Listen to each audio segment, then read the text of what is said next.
Hi guys, this is not necessarily a video for a new concept, but what this is going to do is help you understand what to use when everything that we've done in this entire unit is mixed together. So you can kind of pause, fast forward, you need to do whatever it is you need to do with this. You can kind of use this as kind of a guide to practice. Like I said, you can pause, work a couple out, and then compare as I go through this particular review sheet. And so to start, you definitely need your periodic table, polyatomic list to start. And so there's a few things that you can use to help as indicators as you work through this. So the first thing I'm going to do is talk about what clues you can use for your chemical name when you're going to a chemical formula. So the first thing is, right off the bat, the very first name that I see is that it has the word acid in it.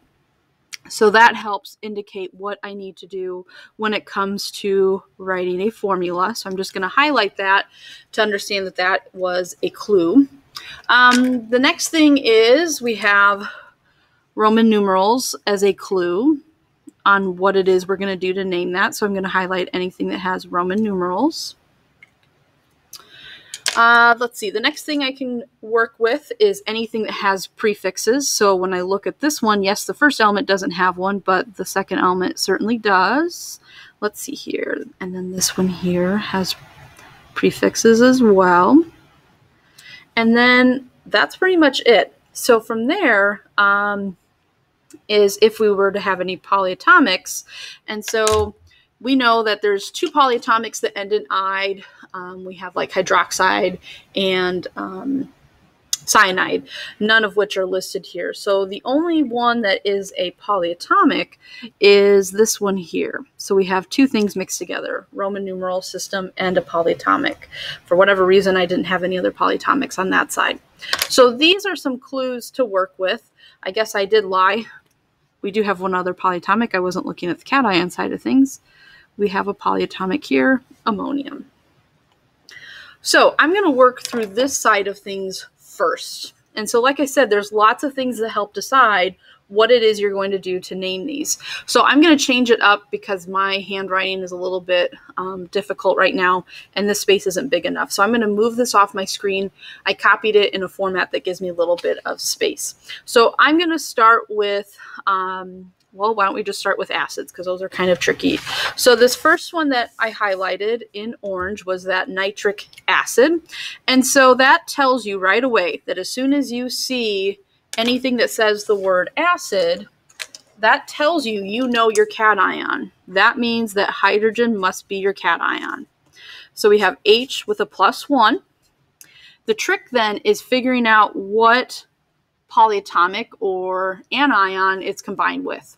So notice this one does not have the prefix hydro, therefore it is not binary. It ends in ic. If you remember, the trick is that you ate something icky. So this means for nitric acid that it came from the polyatomic nitrate. Using your polyatomic list, you find that it's NO3 -1, cross charges like we've done all along, and you get HNO3. We had one other acid that was further down the list, so let me find where that's at. So we had hydrofluoric acid. So again, that was our key word there. So we have the prefix hydro. So that tells me right away that this is binary.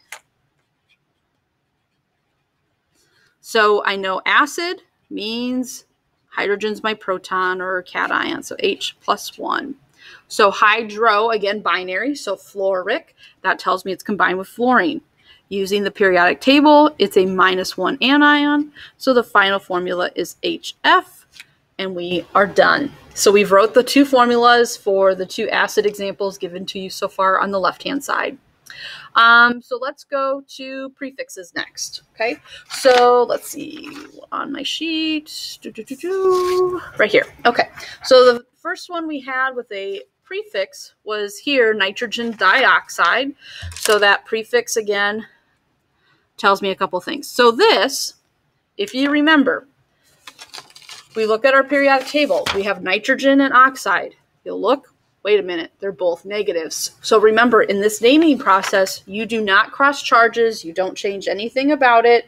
You just use your prefixes to become your subscript. So nitrogen has no prefix. Therefore, that means it has 1. And then dioxide. So oxide means O. Di means 2. So NO2. And we are done. Looking through, we had one other system with prefixes. That was here with dinitrogen pentoxide. So here's di and pent.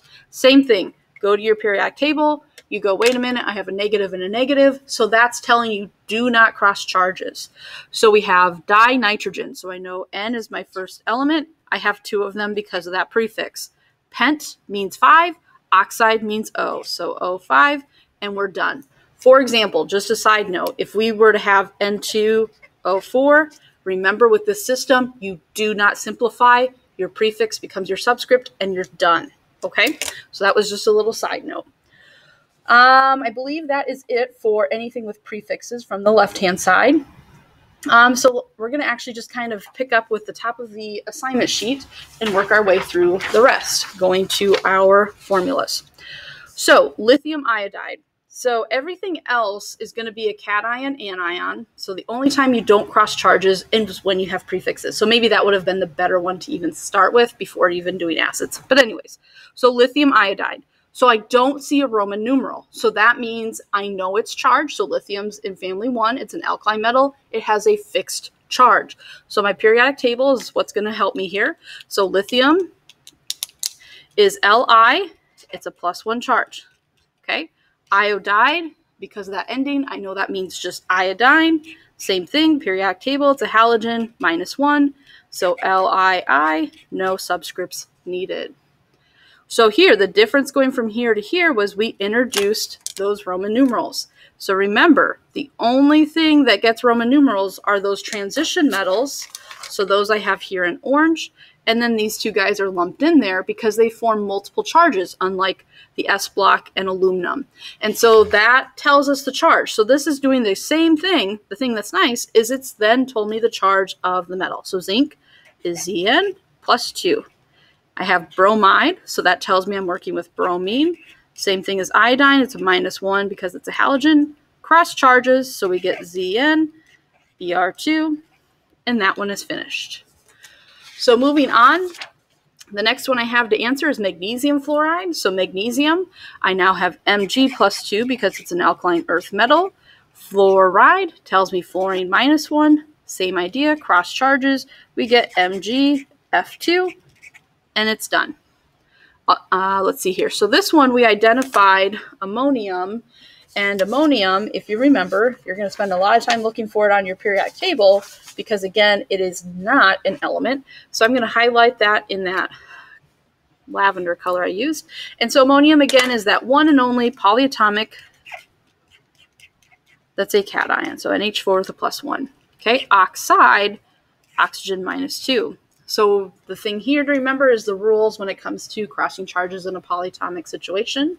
So we bring that 2 down to the ammonium. Therefore, it needs parentheses. We introduced a new subscript, and oxygen is not getting a subscript. No simplification here, and so that one is done. We're back to our Roman numeral friend here with tin to silicate. I tossed this one in for good measures for a reason. So we do have a polyatomic also in here, one that we don't use very often, but I wanted it for a specific reason. So tin is Sn +2. So silicate is an odd one, but I wanted it because of its charge. Silicate here is SiO4 with a -4 charge. So with that being said, some of you are simplifying your charges, which is great, but you're dropping them directly down. And so if you look at your feedback on assignments and quizzes and things like that, you need to be careful with those. So we're crossing down. So the idea here is the tin is getting a 4 and the silicate is getting a 2. Therefore, I'm going to toss it in parentheses for now. Now, simplify your subscripts. So then it becomes SN2. I'm going to take the polyatomic out of parentheses because that polyatomic is no longer going to have an extra subscript because of charge. So SiO4. So a couple things.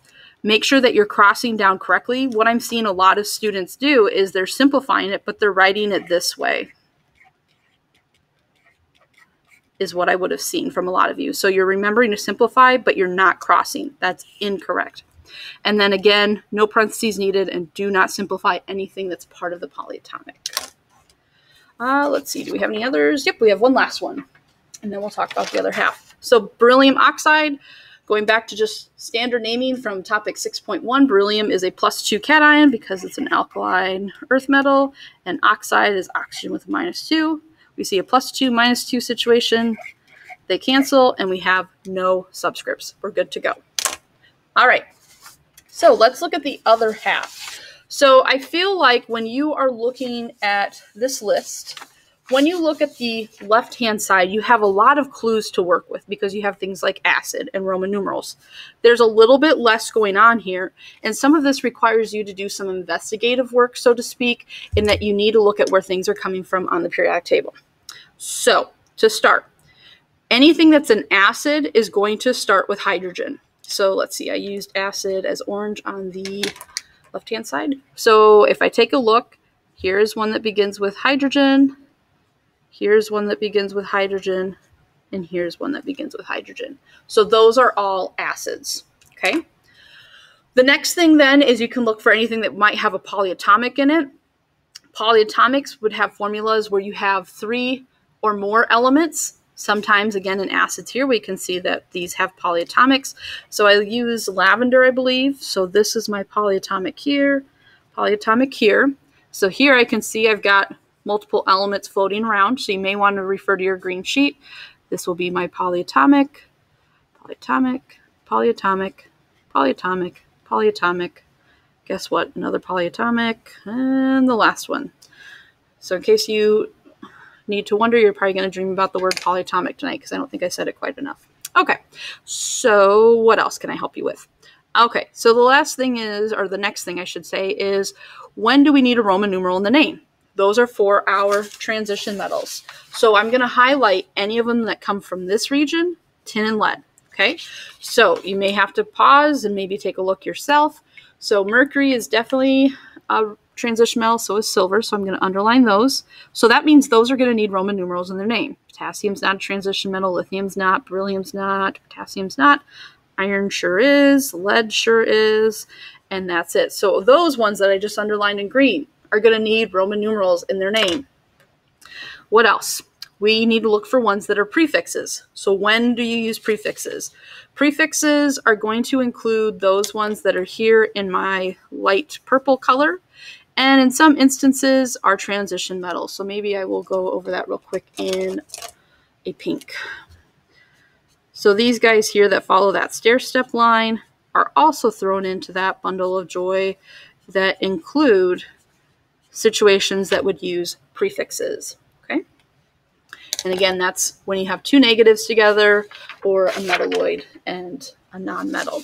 And so let's see, I use that salmon-y color. Here we go. So I'm looking for any of them that contain 2 negatives. So they're going to come from that region I just emphasized on my periodic table. So all of these have metals in it. Potassium's a positive, nitrogen's a negative, so I know no prefixes there. So right here, I've got 2 negatives together and 2 negatives here. So those are going to use prefixes. All right, so I'm left with one last thing, and that's basically the metals that don't do anything fancy and non-metals that don't do anything fancy because they come straight off the periodic table. So these are like topic 6.1. So maybe I'll just highlight those in that pink color to emphasize that these are not going to have anything special. Any others? Carbon, strontium, beryllium, lithium. Okay, I think, and chlorine. Okay, everything's got a color. So we're going to do the same thing, working through how to then go through the name. So why don't we start with our prefix ones, which is these 2 here. So let me find that on my sheet.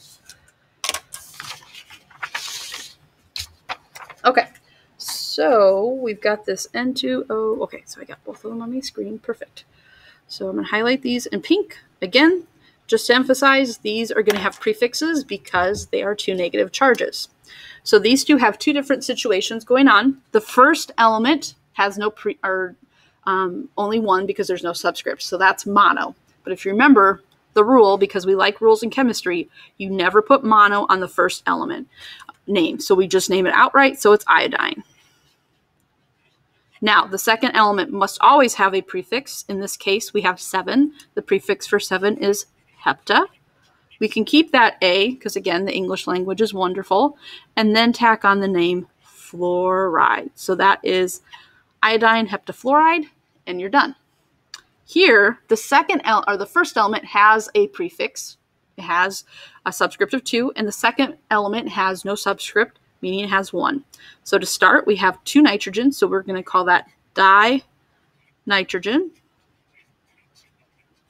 And the second element must always have a prefix. And then on top of that, to make it even more wonderful, is it's going to be monoxide, not monoxide. If you have that double O, I will not penalize you for that. But we shouldn't have that double vowel with the O's being back to back. So dinitrogen monoxide. All right, we have named anything that's going to have prefixes. Nothing else at this point should have prefixes. Okay, so we're going to work our way back to the beginning of the assignment. We're going to work with essentially the metals that come from family 1, family 2, or aluminum. These are the ones that do not require a Roman numeral. They require nothing special in their name, like lithium iodide. So the very first example that I showed you that is that way is with the K3N. So this is a binary compound because it's made out of 2 elements. The key thing here is K is not a transition metal. And again, we have a metal and a non-metal. So we just, again, name them and we're done. So when we go to this process, we just name it potassium nitride, and it is done. That is the only binary compound that we have that will not require, again, a Roman numeral or any kind of prefixes or anything like that. So that's the only example I have of that scenario. So the next thing we're going to keep working on then is anything that has a polyatomic that does not need a Roman numeral. So the first one we had was this situation here. We have a polyatomic, which is our cation in this situation, and then we have a normal anion with its charge. So you just name your polyatomic, you name your anion, and you move on. So we have NH4, which is ammonium. Our ending is chlorine, change it to chloride, and we are now done. So moving through the scenarios of where we see that again is when we get to right here, Li2SO3. Lithium is in family 1, and we have SO3, so positive and negative, so no prefixes and no Roman numerals because lithium is not a transition metal. So again, if we want to highlight this, lithium is indicating no Roman numerals with that color, and here for the polyatomic. So like I've established, Li is lithium.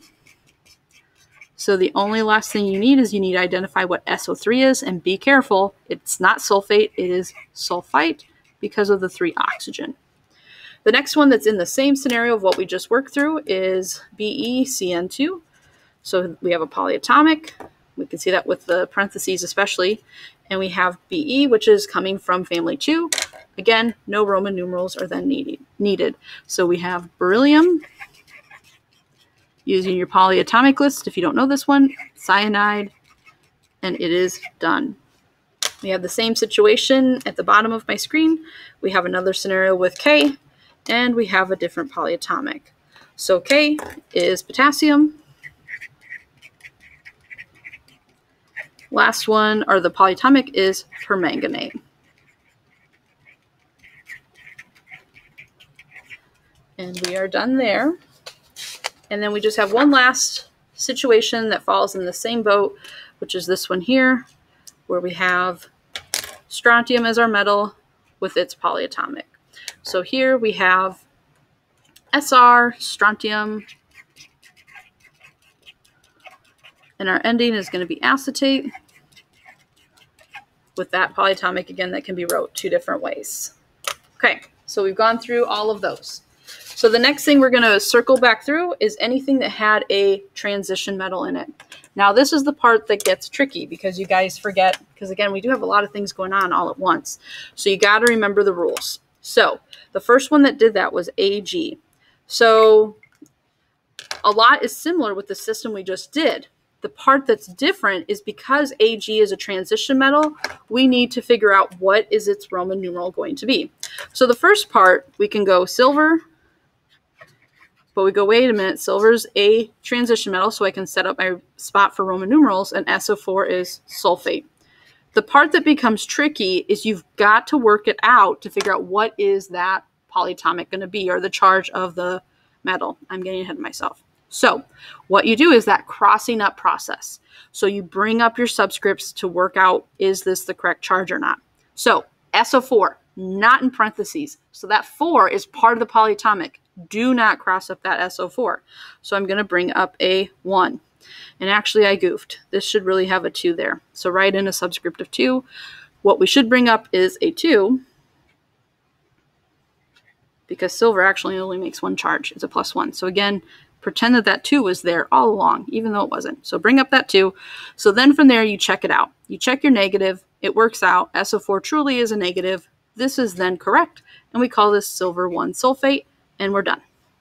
The next one that did the same exact thing that I just went through is the one here with mercury. And this one is correct, I promise. So with that being said, we need to do the crossing up. We can go ahead and establish that we have mercury. If I look at my periodic table, I go, wait a minute, it's a transition metal. I need parentheses with the Roman numeral, and PO4 is phosphate. So from there, what am I going to cross up? This one's nice. Polyatomics in parentheses, so bring up a 2. Bring up a -3 to the PO4. You check out your negative on your polyatomic list. You bet it.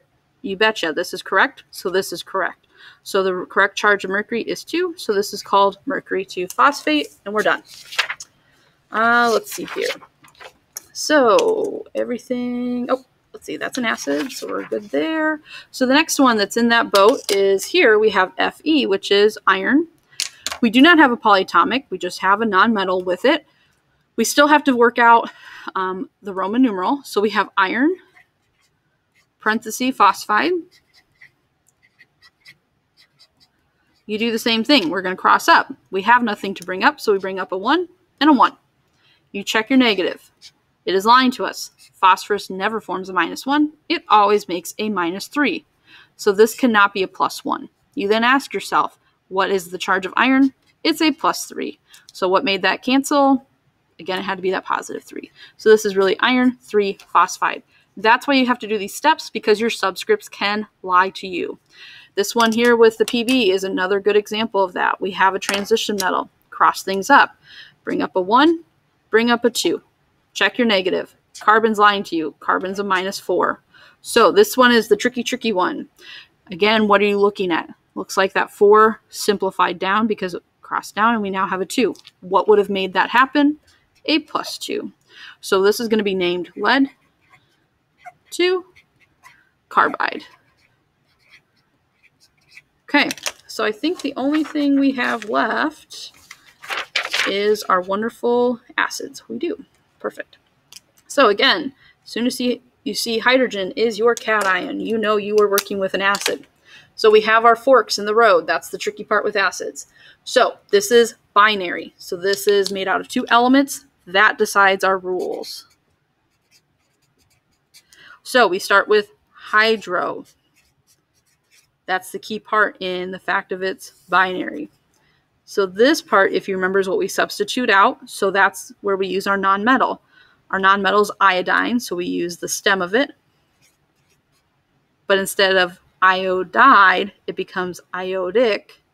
And every time you have an acid, doesn't matter if it's binary or an oxyacid, it has the word acid. So hydro, iodic acid, and everything on this part of our grid is done. Okay, next acid is right here. This is an oxyacid because it has oxygen in it. So you have to figure out what is your polyatomic here. So CH3COO is the polyatomic acetate. Oxyacids do not use hydro, only binary. So the part that changes out is our ending here. You ate something icky. So this becomes acetic. And guess what? To take care of the hydrogen, we say the word acid. And that one is done. And every part of our grid there is done. Beautiful. Last piece.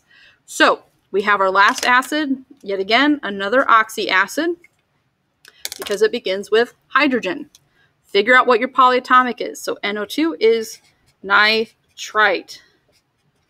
So ite changes to -ose. I don't have a fancy way to remember that.